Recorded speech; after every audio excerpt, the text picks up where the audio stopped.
This is Machukanyarieko TV talk show, where we analyze politics and governance issues. We focus on national, local and international news. We examine the political way of our people, social and economic. Nyarieko TV talk show, the house of ideas. Ladies and gentlemen, good afternoon. Welcome to Machukanyarieko TV talk show, the house of ideas. Today, I'll put my focus, or I will mainly focus on the by-elections that are taking place all over the Republic of Kenya on 27th November, that is 2 days from now. And what do I want to look at? The by-elections are being used as a litmus test for several things, both in the ruling party and the united opposition. And this could explain why the Honorable Mukhisa Kituyi, Mother Karua, went to Gusii to campaign for the MCAs at various places in Nyamira County. But before we proceed,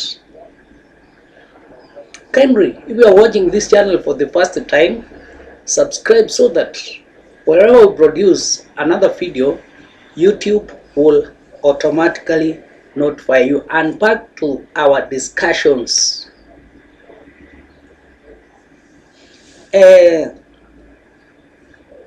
by-elections that are taking place in the Republic of Kenya will be a litmus test to several institutions, including political parties, government institutions, as well as the ruling party. To begin with, the united opposition will use these by-elections to test its strength. Previously, the opposition has always been led by the late Honorable Prime Minister Raila Amolo Odinga. With his absence, how strong will the opposition appear to be at the end of the day on 27th? That's why there is high stakes all over the Republic of Kenya. That's why the government, the state machineries are using everything at their disposal, tribally and anything else, to ensure that they get those positions.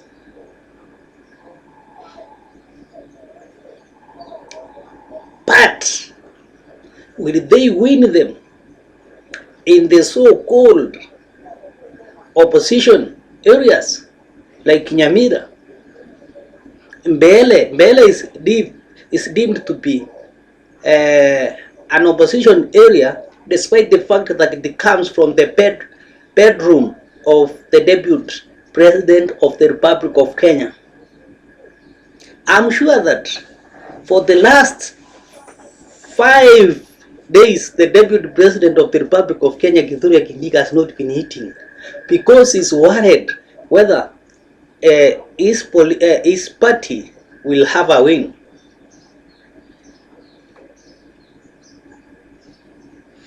At the same time,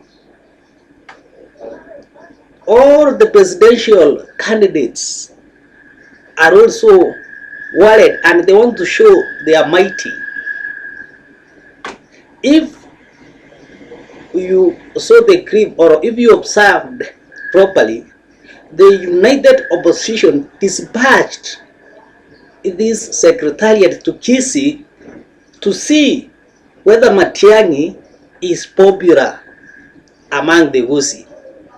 And the sources indicated that the report was positive. they saw, or together with Fred Okengo Matiang'i, they received overwhelming support, and they have no doubt in their mind that the opposition in Nyamira can be defeated. Remember where they went to. Ekerenyo is an historical ground. It's a cultural ground that has been used by politicians time and again when they want to make big things in Gusii or Nyamira. Whereas they have been receiving support freely, the ruling party has been using resources, money, to woo its voters. Will the money work? Of course it will work if, for instance, 100 people were given money today, tomorrow, and the day after. The opposition may lose 20, but that means with the 80 they still wins. And personally, as I was moving around the area, what I realized is that the people who are in supporting the government can be counted. You can easily count them, despite the fact that it was a different area from where the elections were taking place. You know, you cannot be able to examine or to know exactly the minds of the people where elections are taking place, because the pollution of the bribery of money, because they will always tell you we are in support of this, because they feel that they want something. So there was that test.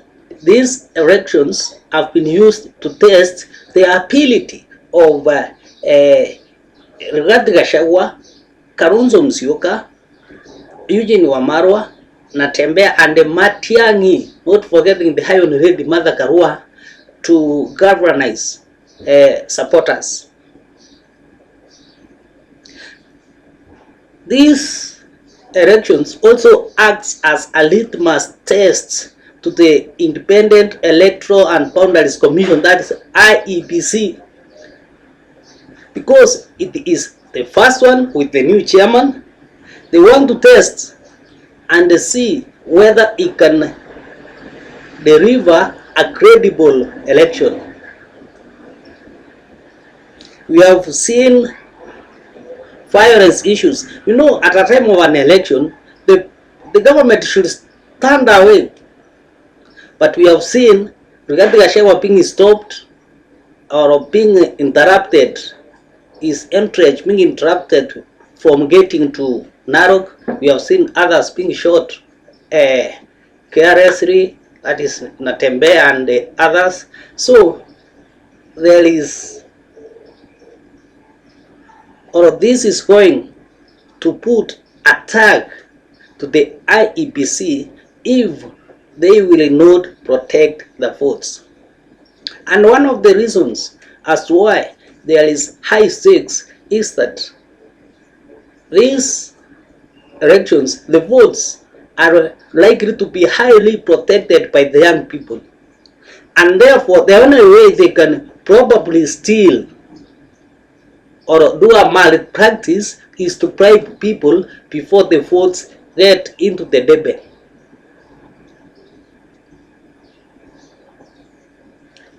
On the other side, the ruling party is also worried. They are not sure whether they are popular. They have been preaching water while taking wine, or vice versa. So they want to test whether they are popular on the ground, and that's why they are sleeping at the Mbeere constituency.